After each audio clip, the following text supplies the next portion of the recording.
เรื่องราวข่าวสารต่างประเทศนั้นก็น่าสนใจครับคุณผู้ชมครับโดยเฉพาะการประชุมคณะมนตรีความมั่นคงแห่งสหประชาชาติหรือว่า UNSC มีการประชุมฉุกเฉินนะครับเพื่อหารือเกี่ยวกับการที่อิหร่านนั้นเนี่ยส่งโดรนและขีปนาวุธนับร้อยลูกโจมตีอิสราเอลเมื่อคืนวันที่ 13 เมษายน 2567 โดยทางด้านอันโตนิโอ กูเตเรสเลขาธิการสหประชาชาติก็บอกว่าถึงเวลาแล้วที่จะต้องลดความตึงเครียดและลดการบานปลายของสงครามและถึงเวลาแล้วที่จะใช้การยับยั้งชั่งใจอย่างที่สุดในขณะที่ทางด้านกิลาสเออร์ดานซึ่งเป็นเอกอัครราชทูตผู้แทนถาวรอิสราเอลประจำสหประชาชาติก็กล่าวในที่ประชุมนะครับถึงการโจมตีของอิหร่านว่าเป็นการทำให้สงครามนั้นลุกลามบานปลายอย่างไม่เคยเกิดขึ้นมาก่อนและกล่าวโจมตีอิหร่านว่าเป็นผู้ทำลายเสถียรภาพของตะวันออกกลางและโลกพร้อมกับเรียกร้องเนี่ยให้ UNSC นั้นกำหนดให้กองกำลังพิทักษ์ปฏิวัติอิสลามอิหร่านเป็นองค์กรก่อการร้ายและใช้มาตรการการคว่ำบาตรทั้งหมดที่สามารถทำได้ต่ออิหร่านก่อนที่จะสายเกินไป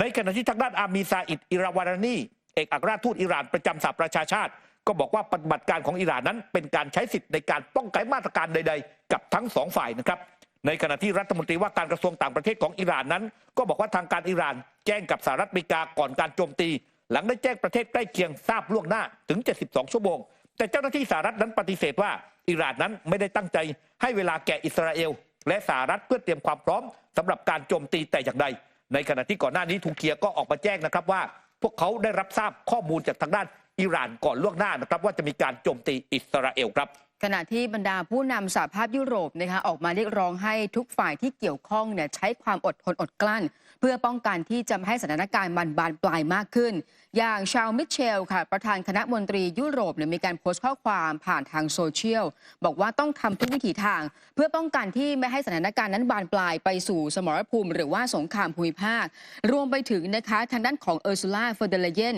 ประธานคณะกรรมาการยุโรปเนี่ยบอกว่าทุกฝ่ายที่เกี่ยวข้องต้องงดเว้นการกระทำที่อาจจะบานปลายรวมไปถึงร่วมมือกันในการฟื้นฟูเสถียรภาพในภูมิภาคด้วยทางด้านของโจเซฟ บอรัลผู้แทนระดับสูงด้านนโยบายต่างประเทศและก็ความมั่นคงของสหภาพยุโรปมีการเรียกร้องค่ะให้รัฐมนตรีต่างประเทศของสหภาพยุโรปนั้นเข้าร่วมประชุมกันในวันที่ 16 เมษายนในการลดความรุนแรงรวมไปถึงเสริมความแข็งแกร่งของภูมิภาคที่จะเกิดขึ้นด้วยค่ะในขณะที่องค์การความปลอดภัยด้านการบินแห่งสหภาพยุโรปนะครับยังคงเน้นย้ำแนะนำแก่สายการบินต่างๆให้คอยระมัดระวังระหว่างการทำการบินน่านฟ้าอิสราเอลและอิหร่านถึงแม้ว่าจะไม่มีเที่ยวบินพลเรือนใดตกอยู่ในความเสี่ยงระหว่างที่อิหร่านได้มีการส่งโดรนและขีปนาวุธโจมตีอิสราเอลเมื่อกลางดึกของวันที่ 13 เมษายนที่ผ่านมาก็ตาม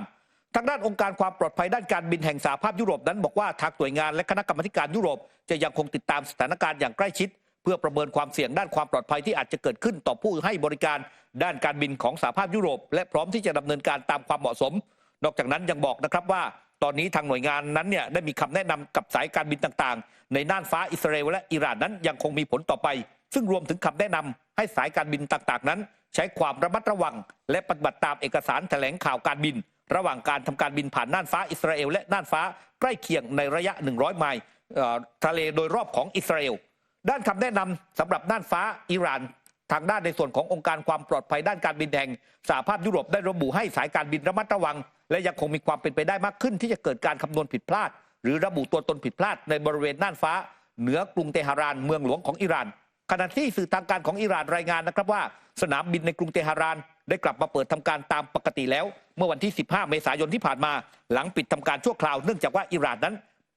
ได้มีการเปิดปฏิบัติการโจมตีทางอากาศถล่มใส่อิสราเอลโดยเที่ยวบินต่างๆที่สนามบินนานาชาติในโคเมนีในกรุงเตหะรานเริ่มกลับมาใช้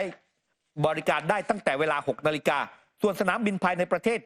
นะครับอย่างเมราบัสในเตหะรานและก็สนามบินภายในประเทศแห่งอื่นๆนั้นอิหร่านก็ได้กลับมาดำเนินการตามปกติแล้วเช่นเดียวกันครับก่อนหน้านี้นะคะทางด้านของชาติตะวันตกเนี่ยต่างออกมาประณามนะคะการกระทำหรือว่าการโจมตีที่ทางการอิหร่านโจมตีไปที่อิสราเอลแม้ว่าทางการอิหร่านยืนยันชัดเจนว่าเป็นเพียงการตอบโต้ทางการอิสราเอลที่มีการโจมตีทางอากาศในซีเรียเท่านั้นและก็จะไม่ได้มีการโจมตีเนี่ยอย่างต่อเนื่องรวมไปถึงเป็นเพียงแค่การป้องปรามอิสราเอลที่จะไม่ให้มีการพฤติกรรมหรือมีการทำพฤติกรรมแบบนั้นอีกขณะเดียวกันค่ะโฆษกกระทรวงการต่างประเทศของอิหร่านออกมาแถลงว่าณวันนี้บรรดาชาติตะวันตกที่ไปประณามหรือว่าไปกล่าวโทษอิหร่านจริงๆแล้วชาติตะวันตกควรที่จะมีการโทษตัวเองแล้วก็ตอบคำถามประชาคมโลกมากกว่า ว่าใช้มาตรการอะไรในการลงโทษอิสราเอลในการก่ออาชญากรรมสงครามในฉนวนกาซาและก็ยังบอกด้วยว่าจริงๆแล้วชาติตะวันตกนั้นควรที่จะต้องยกย่องแล้วก็ชื่นชมการที่อิหร่านนั้นอดทนอดกลั้น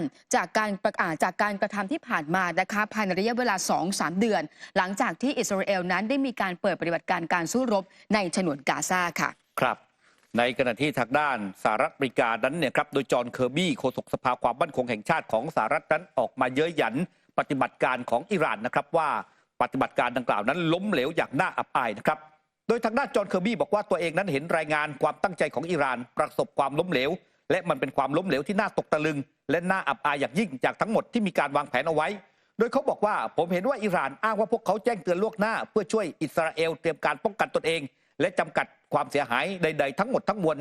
บอกว่าข้อความนี้เป็นเท็จนะครับพวกเจ้าหน้าที่สหรัฐเปิดเผยว่าอิหร่านนั้นส่งสารผ่านสวิตเซอร์แลนด์ไปยังสหรัฐอเมริกาก็บอกว่าพวกเขามีความตั้งใจตอบโต้ปฏิบัติการโจมตีของอิสราเอลในซีเรียที่สังหารนายพลอิหร่านรายหนึ่งแต่จอห์นเคอร์บี้บอกว่าคำกล่าวอ้างที่ว่าอิหร่านส่งผ่านข้อความเกี่ยวกับเวลาและเป้าหมายต่างๆของการโจมตีล่วงหน้านั้นเป็นเรื่องน่าหัวเราะการโจมตีแสดงให้เห็นว่าอิหร่านนั้นมีความตั้งใจอย่างชัดเจนที่จะก่อความเสียหายอย่างหนักหน่วงและก่อให้เกิดการสูญเสียชีวิตแต่เขาก็บอกนะครับว่าประธานาธิบดีโจไบเดนผู้นำสหรัฐนั้นก็ประกาศกล้าวให้การสนับสนุนป้องกันตนเองของอิสราเอลอย่างแข็งแกร่งแต่ทำเนียบขาวเผยว่าพวกเขาไม่ต้องการเห็นสถานการณ์ที่ลุกลามบานปลายหรือสงครามขยายวงกว้างในตะวันออกกลางอย่างไรก็ตามจอห์นเคอร์บี้ระบุว่าอิสราเอลจะเป็นผู้ตัดสินใจเองว่าจะตอบโต้อิหร่านหรือไม่และจะตอบโต้อย่างไรเมื่อถามว่าแล้วโจไบเดนได้ร้องขอให้อิสราเอลแสดงออกถึงความอดทนอดกลั้นหลังประสบความสำเร็จในการสกัดกั้นการโจมตีของอิหร่านหรือไม่จอห์นเคอร์บี้ตอบเพียงว่าท่านประธานาธิบดีเรียกร้องนายกรัฐมนตรีให้คิดทบทวนด้วยตนเองครับ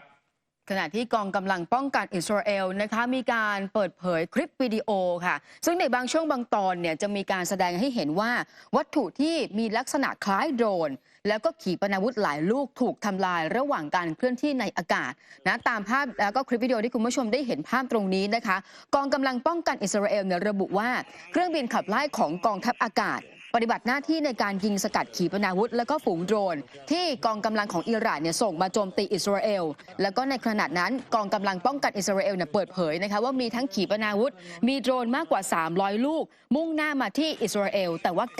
99% ถูกยิงสกัดเอาไว้ได้นี่คือความเสียหายที่เกิดขึ้นแล้วก็เป็นการเปิดเผยนะคะจากภาพคลิปวิดีโอของกองกำลังป้องกันอิสราเอลมาร่วมสนับสนุนท็อปนิวส์นำเสนอความจริงได้แล้ววันนี้เพียงกดปุ่ม Super Thanks แล้วเลือกจำนวนเงินตามที่ต้องการได้เลยครับขอบคุณครับ